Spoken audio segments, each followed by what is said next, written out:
All right, all right, all right, all right, all right. Teddy Mac back at you again. Sorry, we're running a little late today.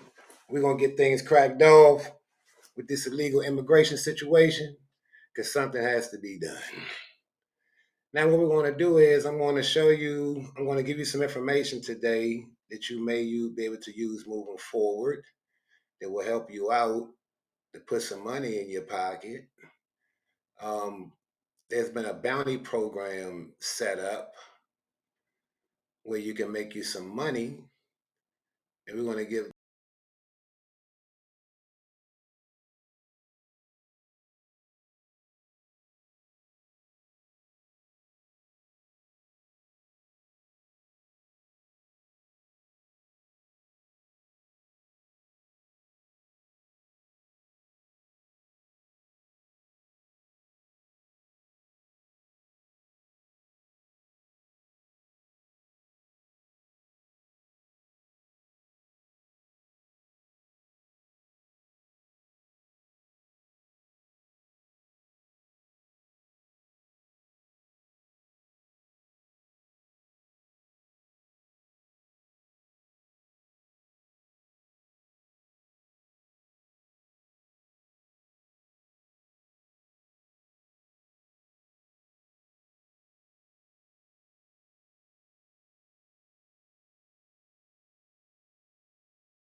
Figure out what I'm doing wrong. Got in here a little bit late, so that messed it up.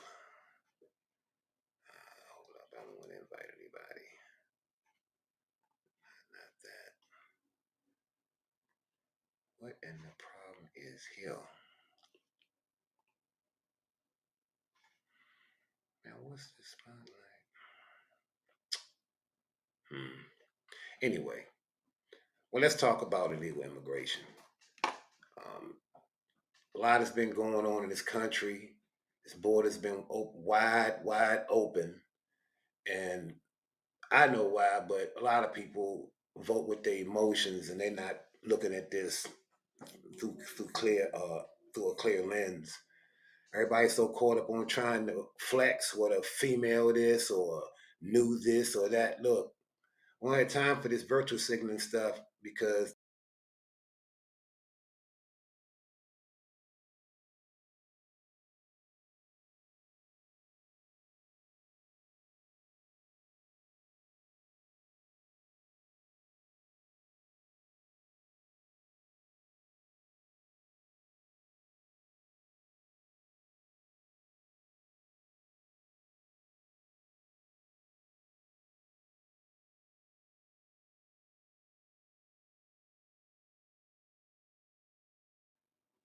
like I said, I'm just learning this software right here. So give me a break, okay? Let's see. All right.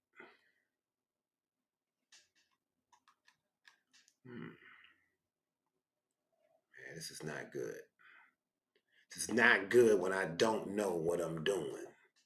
I don't like it. I just don't like it. I think this is, hold on a minute. Take the scene off. Well, anyway, let me see if I can share this video right here.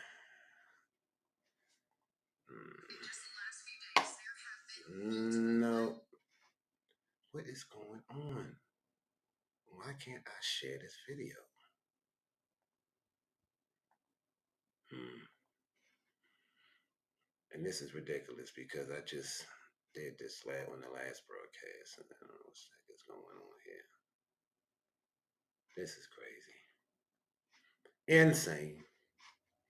But anyway, okay.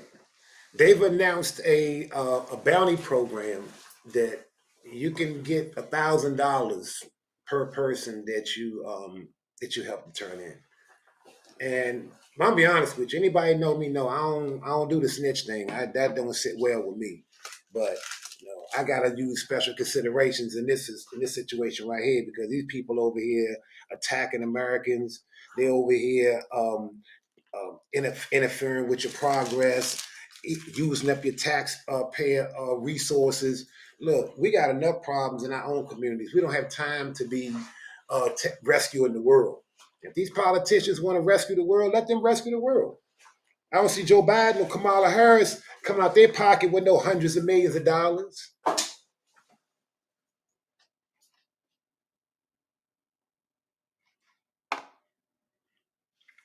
Nobody come out their pocket with all this money, but everybody wants you to part with your money.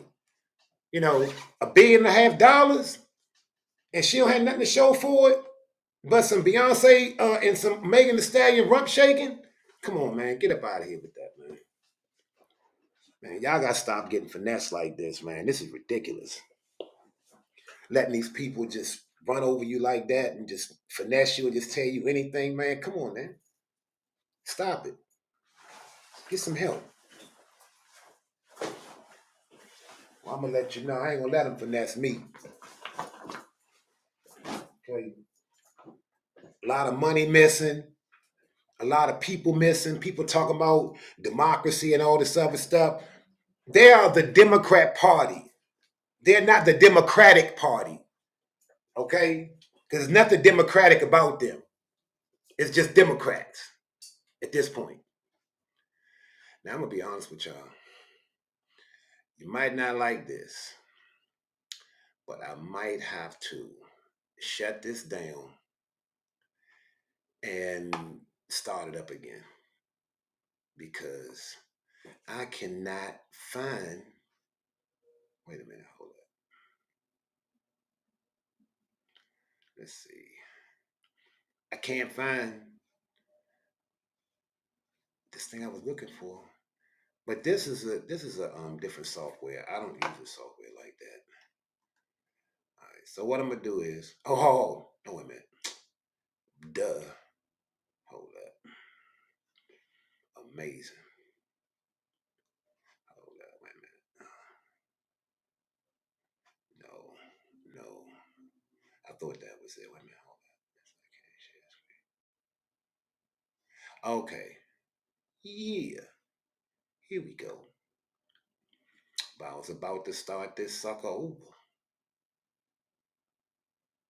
I was about to start it over. There we go. All right, so wait a minute, let me see. All right. Okay, cool beans. All right, now we playing with now we fishing with hot grease. Okay. All right, so what we're gonna do is we're gonna check this video out together, because I'm sick of this. So anybody saying, "But you're not giving them a chance, Teddy, and you mean, and you a ist and a ism and a phobe and a blickety blackety blick black blow." You know, who cares? You know, I really don't care. You know, I care about the bigger picture. So if y'all want to get caught up on identity politics and your feelings and emotions and stuff, feel free. But take a look at this video, and we're gonna see what's going on in this country, and you'll see why I'm saying what I'm saying. Attacks in the subway system. That's right. Mayor Adams giving mixed messages, claiming that criminals here are emboldened, while also insisting that the city itself is not out of control. Fox Linda Schmidt takes. So criminals are emboldened, but crime not a problem. You know, that makes it sound like there's something we aren't being told. I wonder what that is. Stories from New York City women going viral on TikTok. In recent days, dozens of accounts of alleged assault have popped up online. Police say a 40-year-old man has been arrested. It's not the first time this type of incident has been reported in the city. We hear this over and over again. The city's out of control. The city's out of control. The city's out of control. It's just not true. Mayor Adams says the subway system is averaging about 6 felonies every day. In response, the National Guard has been brought in to search bags, and 1,000 additional NYPD officers are now riding the trains, too. Right now, I was worried about getting pushed over the train for no apparent reason. It's nice to hear that their arrests are up, but I still hear a lot of stuff that kind of like leads me in the other sense.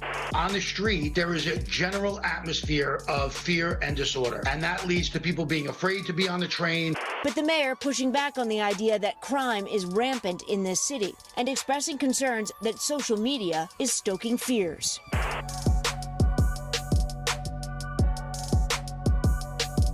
Crime crime is now so bad that even New York City's progressive politicians are starting to take notice. But underneath the surface of all this crime-related dialogue is something nobody's talking about, which is that there may be a citywide effort meant to hide the truth of what's really going on from the everyday working man who just wants to get on the subway and go about his life. But the problem is, he's starting to notice that something in the city is not quite right. Recently, women just walking down the street have been attacked. Assaults on police officers are up, and shoplifting in this city is so bad that if a product is not physically chained to the store that it's in, it'll be stolen and sold on Facebook Marketplace. And many people have been saying for years that these are the results of policies in a city that protects criminals and releases them without bail when they do anything wrong. But city officials say that crime is actually down. And although a perception of crime exists in the minds of many New Yorkers, those thoughts and ideas are all psychological. It's all in your head, and it's being blown out of proportion by sensational TikTok videos posted by attractive people who were legitimately attacked and spoke up in the most powerful way they could have. And now we're in a situation where people's perceptions don't line up with what they're being told. And this has people asking questions like, will I be next? Is it even safe to ride the subway or travel alone in New York City? Or is the city just as safe and manageable as it's ever been? Because it can't, in fact, be both of those things at the exact same time, which is why many people think the truth is being hidden from all of us,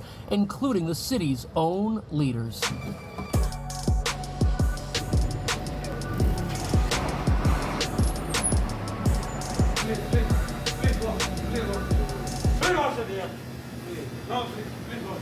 Does he come here a lot? Yeah. Same guy? Yeah. Man, has he ever stolen anything? Yeah. That sucks. Overall, crime is down both here on the streets and in the subways. However, there was a spike in both assaults and robberies in the first quarter of this year. This is the safest big city in America, and the numbers reflect that. And crime is... So, this is great news. Safest big city in America. What a record. In New York City, it is the police's job not only to police crime, but to tell us what types of crime are going on. Presumably so that people can make decisions to protect themselves as they walk down the street, while avoiding situations that might be beyond their personal risk levels. And the latest crime statistics show reductions in a number of crime categories, while at the same time, there seems to be an uptick in videos posted to social media that tell a different story. And because of that, city officials say they are waging a war against perception, and they're doing their best to reassure the public that the crime stats tell the whole story. But the mayor acknowledged the reality of these numbers may not match the perception of many New Yorkers. These guys can bring crime down to zero.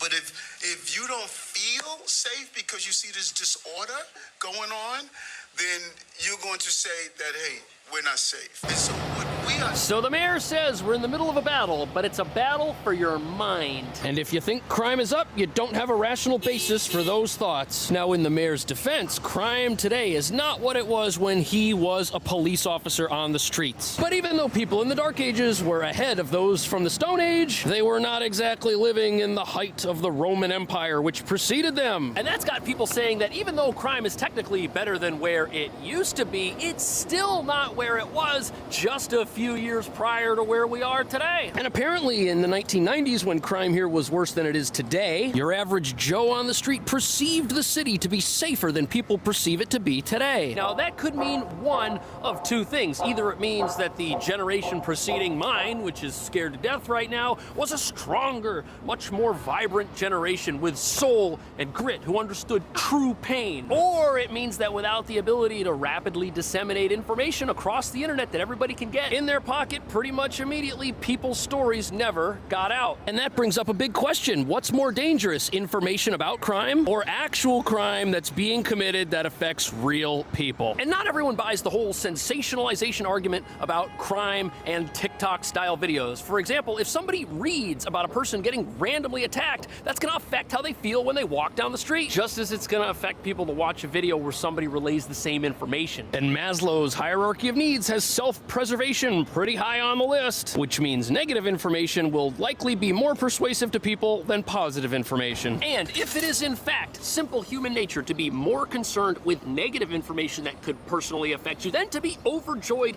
at positive information that also affects you, it means everything happening right now is completely normal and people's perceptions are not erroneous. But even though the city is technically safer today than it was in the past, some people think the official statistics do not tell the whole story.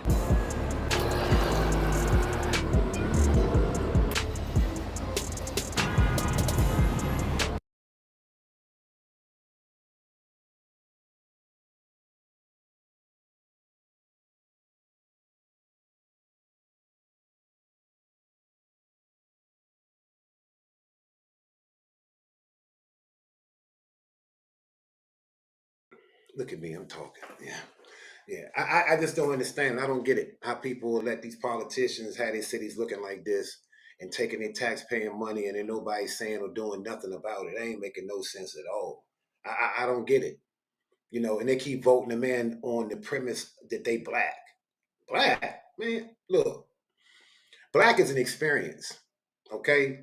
And my black experience I was around certain people, certain environment, and certain people I'm just gonna look out for because I know that they're part of the black experience. They black in the sense of the experience. I mean, shit, you can find somebody from halfway across the world to share your same skin tone. I've met Ethiopian dudes that look at me and think I'm Ethiopian. You know, especially when I let my hair grow and it get curly like theirs. You know, my hair get all curly and stuff. When it get bigger, it's a wrap. When it get more, when my hair get more longer, it get the curlier it get. I be getting mistakes for all type of African people, you know. So that don't mean nothing, you know. It's the experience of what you've been through. A person be able to identify when you come through. These people don't have no allegiance to us. They say they on some type of oh we are being oppressed and we seeking asylum. Okay, but they come here and everything they got paraphernalia from their country. You know, I seen this one person come over here talking about they oh my God, I'm running for my country. But when they tag, they got personalized plates referencing they country, repping their country all the time. Now I'm not saying that don't be proud of your country, because no matter how bad your country is and where you came from, it's still your experience. You know, it's still, you know, where you came from. So you're gonna love it and respect it no matter what. You know, that's just what it is. You know, but if you say you running from something and somebody is treating you some type of way, how you running around, you know, repping that, and then you going back to visit, you going back for vacations, but you running from there. I don't get it. Let's get back into this, because they're killing me with this. So back in 2022, a poll of registered New York City voters found that 75% of them thought crime was a very serious issue. The highest level ever recorded by Quinnipiac University, who administered the poll. And a more recent survey from 2023 says that 79% of New Yorkers feel unsafe riding the subway at night. So who's right when it comes to crime, and who's wrong? Can we please stop saying we're up in crime in our subway system? We are not. We're down.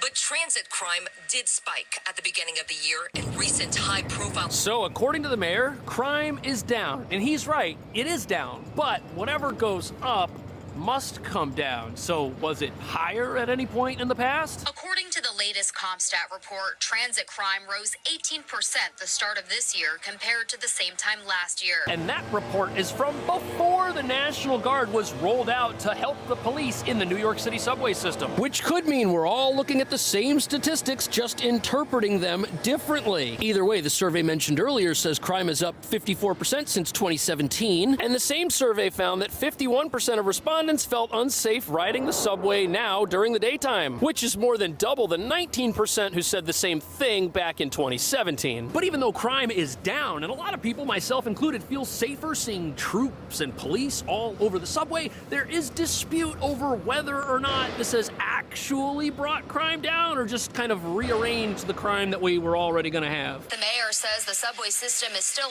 averaging about 6 felonies a day, which is why he wants to implement this. Now, CBS is not the only local station to mention that crime has remained high since the National Guard rollout, but still 6 felonies a day? What changed? Maybe it was the type of felony that was committed in the first place. And this has critics saying that although the city is right to point out that things might be less dangerous, trading one type of felony for another type of felony may not be an actual indication that New Yorkers are better off. Also, when the types of crime getting reported change, the official statistics change along with them. And some people say that when that happens, the statistics look different because some crimes fall through the cracks. And they say that's why people feel one thing but are being told another thing.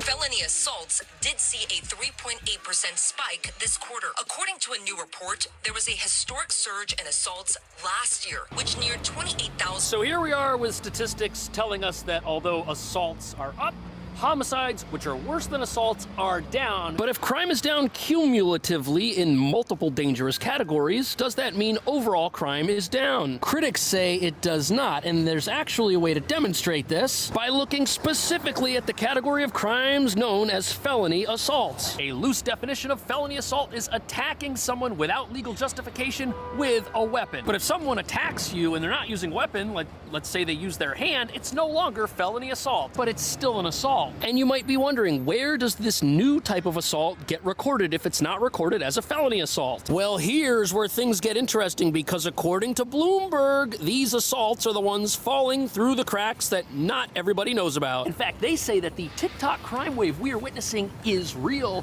and there's support for it. According to Bloomberg, the New York City Police Department doesn't even record anything called aggravated assault in its crime reports, instead dividing assaults into felonies and misdemeanors and subsequently somehow sifting out aggravated assaults, of which there appear to be a little fewer than 1.6 per felony assault, to report them to the FBI. And the claim basically is that assaults may go up, but we will never know it because they aren't accurately recorded. On top of that, there's other evidence to suggest that both felony and non-felony assaults are way up, and that both categories of crime have been rising for years. Stories from New York City women going viral on TikTok.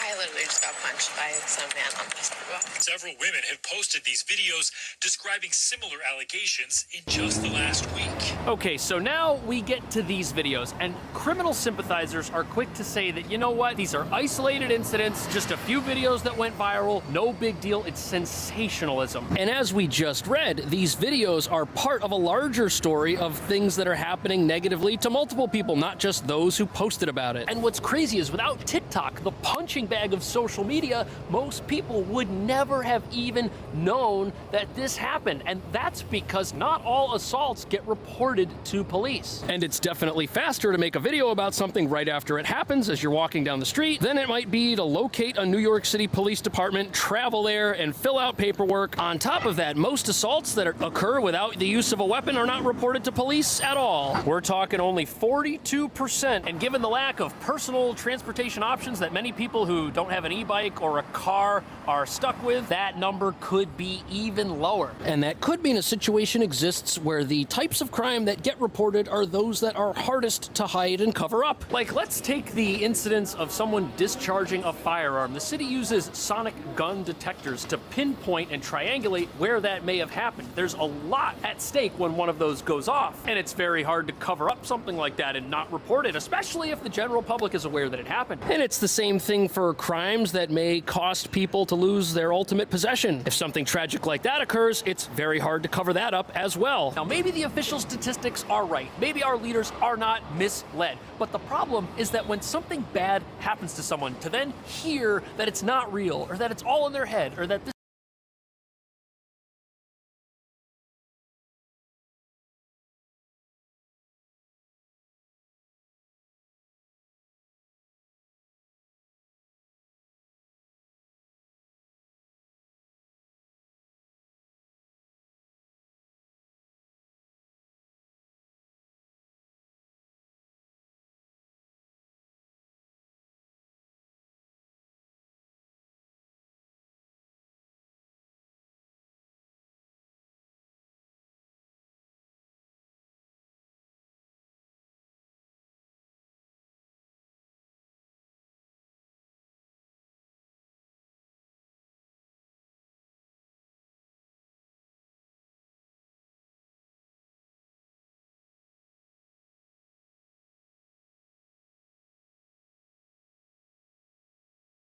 this kind of thing is so rare, it's not a big deal.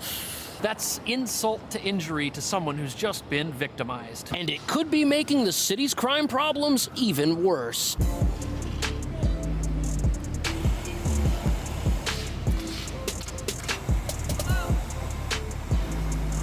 So what do we know about the person that was arrested? Well, he is a repeat offender, according to police. He has an extensive criminal record. He's been arrested 3 times in the last 6 months for similar crimes. What is this, man? The last time I went on my tangent, I was so pissed I ain't even unmute myself. I know y'all looking like, look at this crazy retarded ass dude. He over here running his mouth. We can't even hear what the hell he's saying. Crazy. I mean, I'm just that pissed off about this, man, because I've never in my life seen no crazy crap like this. Joe Biden, Kamala Harris, and anybody else associated with this border being open, need to be in jail right now. They need to be under major investigation. They need to see some serious jail time for this. Because all these people coming up here from, look, I got a friend that's a school teacher, and she told me that she got kids in her class now that nobody in the whole school system know what their dialect is. Nobody knows what the hell these people are saying when they're talking. And you're just letting them over here. And another thing got me amped up about this this illegal immigration stuff. Something just really happened this morning. Well, actually last night, I just found out about it this morning. They really put a fire up under me to do this show. I lost a friend last night to a fentanyl overdose.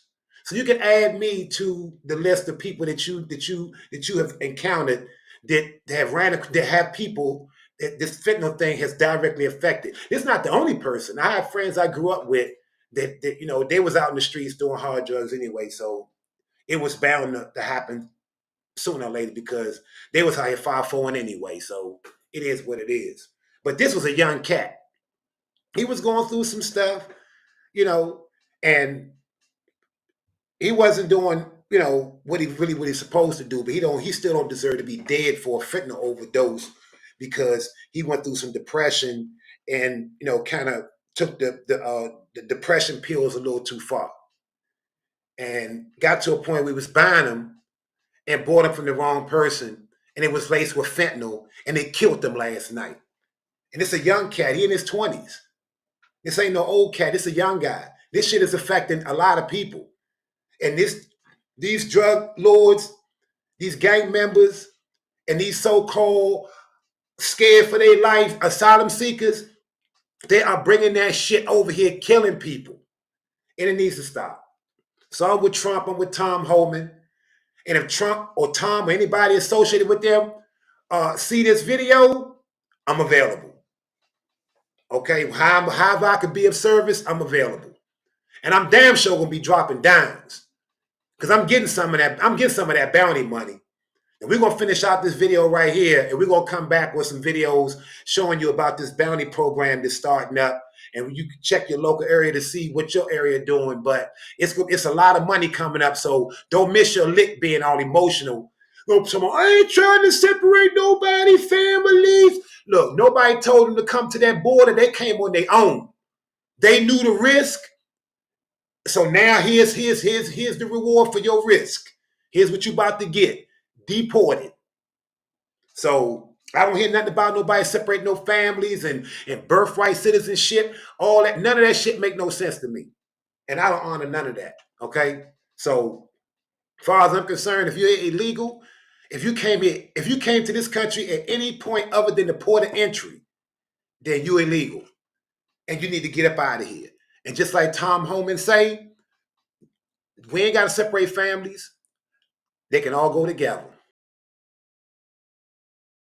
So, as it turns out, there's another problem here in New York City that's causing people's perceptions of danger to increase. And it has a lot to do with criminals being released after they do something wrong. Who would have thought that something like that would scare people? And the scary thing about this is it means that not only are assaults up, the number of people who have committed them and who are still walking around among us is also up. In fact, we now have an epidemic of repeat crime. These are crimes that are committed by one person a second time or a third time because they had never been punished for it, which essentially means that. Yeah, so when have y'all ever seen that done? These people coming here, they circumventing our system.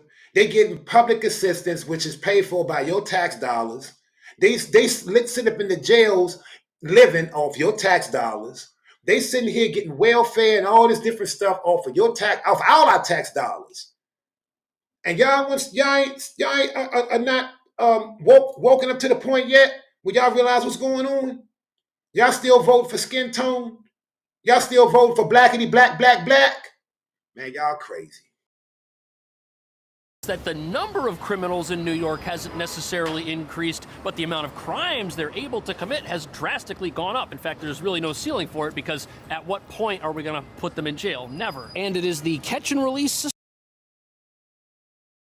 Hold up, did somebody just see $10,000 reward? What is that for? I need to rewind that back and see. Well, with that 10,000, is that 10,000? Is that the program? Shit, I might go to New York for a little while. I got family up there.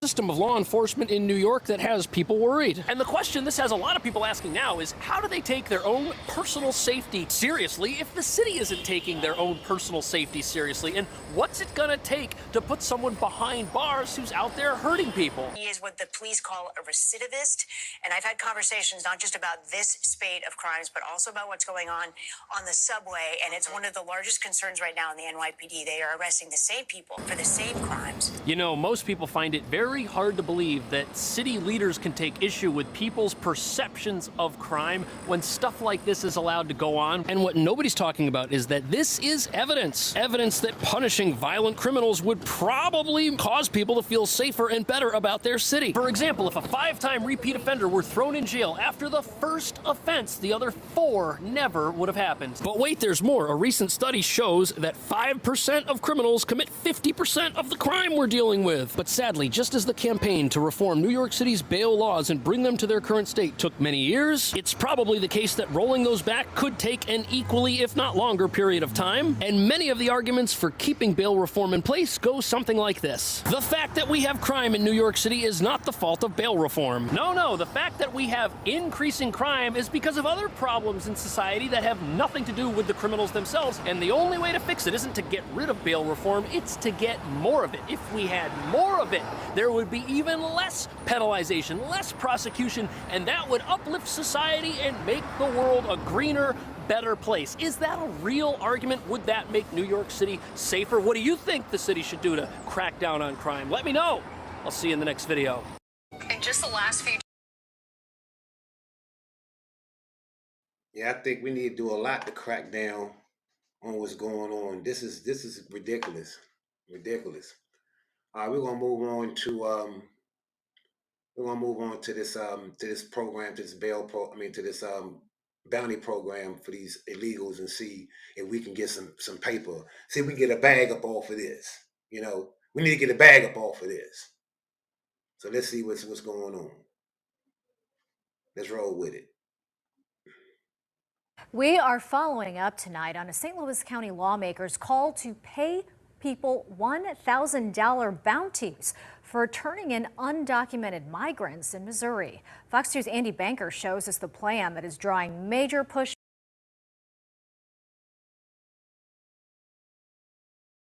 Let me set this up right quick. There we go. There we go. Let's roll with it. Lean with it, rock with it. We are following up tonight on a St. Louis County lawmaker's call to pay people $1,000 bounties for turning in undocumented migrants in Missouri. Fox News' Andy Banker shows us the plan that is drawing major pushback tonight. David Gregory is the Republican state senator-elect from West St. Louis County. He campaigned heavily on border issues, not Missouri-Illinois, Missouri-Arkansas, Missouri-Iowa borders, but the U.S. border with Mexico. His critics say this latest plan of his is way over the line. I'm David Gregory. I went to the border. Back in March, Gregory put out a campaign video of his visit to the U.S. border in Arizona. He told me then about his proposal to create the criminal offense of what he called trespass by an illegal alien, punishable by life in prison. Let's do this right to protect our people, because immigration is good, illegal immigration is bad. He has now pre-filed Senate Bill 72, which would certify citizen applicants to be bounty hunters to find and detain what it calls illegal aliens with a state-paid reward of $1,000 each. Missourians expect us to find solutions and not point fingers and not point people out of a public lineup. Democrat State Senator Brian Williams of St. Louis County says Gregory's new bill would potentially... See, you see that weird, you see that creepy looking weirdo, goofy dude that was just talking? See, these are the dudes that you vote in because they black. But this dude don't make no goddamn sense at all. You know, he a stepping Jeffy. Okay, he a real Sambo for real. This dude right here, I'll have no respect for. Really, be honest with you, I think before black people get in politics, they need to really be vetted. I mean, strong. All this DEI and vote them because they black and just put them in there. Nah, we need to stop that. We need to go on a straight meritocracy program. And if you're not qualified, you ain't bring your ass up in there. Bottom line. Potentially have devastating consequences for law-abiding Missourians. Right now, it sounds like the public is going to not only get finger pointing, but potentially be at subject of various situations of discrimination. A spokeswoman for the International Institute, which helps migrants and refugees resettle in St. Louis, says the immigrants and refugees we work with have made our region and country more welcoming, healthy, and prosperous for us all. She says that will continue in spite of any proposals like this. I don't know how you do something like this without just stopping every brown person and demanding to see their papers. And St. Louis immigration attorney Javad Kazali calls Gregory's bill un-American. He says it opens the state up to a great deal of costly litigation. You're going to have some Puerto Rican walking down the street, gets tackled, and people are going to be like, we caught one. And they don't know that Puerto Ricans are Americans. We reached Senator-elect Gregory, who said he was out of town and would get back to us later this week. He did not address his bill. Andy Banker, Fox 2 News. How about this next one? A proposed bounty hunter bill is putting the spotlight on immigration in Missouri. It aims to hand out big bucks for those handing over undocumented immigrants.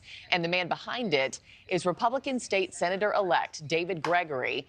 And it's already facing backlash. News Nation's Xavier Walton joins us live with more. Xavier, this sounds like something from the Wild Wild West. Is this even legal? Hey, Marky, good morning. Anytime you start throwing out the word bounty, you certainly think about the Wild Wild West. But right now, as of right now, this is merely a proposal in the Missouri State Legislature offering up cold, hard cash, if you will, for people to turn in undocumented immigrants. We are talking about Senate Bill 7-2. We're going to break it down for you. Break it create down. An online portal for the public to report undocumented immigrants to the state's Highway Patrol.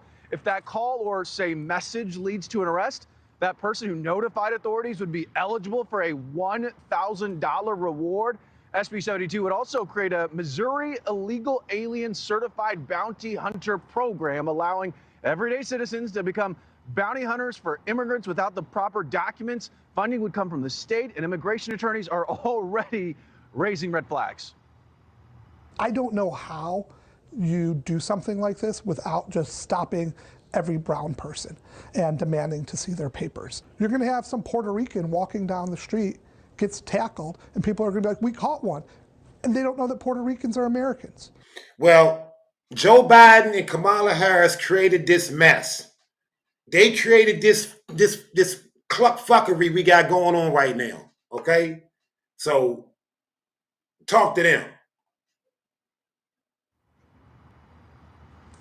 All right, obviously this comes as President-elect Donald Trump has promised mass deportations on illegal immigrants on day one. Trump saying repeatedly he would utilize the military to deport nearly 11 million people believed to be in the United States illegally. Now, some Democratic mayors of sanctuary cities like LA, Chicago, and Denver say they plan to defy those deportation orders. Denver Mayor Mike Johnston even saying he's not afraid of being jailed for resisting mass deportations. To that, Trump's pick for border czar Tom Homan says, quote, he's willing to go to jail. I'm willing to put him in jail. Now, the new session for Missouri lawmakers to weigh in if the bounty program could become a reality actually starts on June 8th. But Marky, you know, this really does point to something else. States are already preparing preemptively for when Donald Trump takes office on January 20th and starts with those mass deportations, Marky. Yeah, states everywhere watching how this one plays out in Missouri. Xavier Walton, thank you so much. Thanks for watching, everybody. Go to joinnn.com to find News Nation on your television provider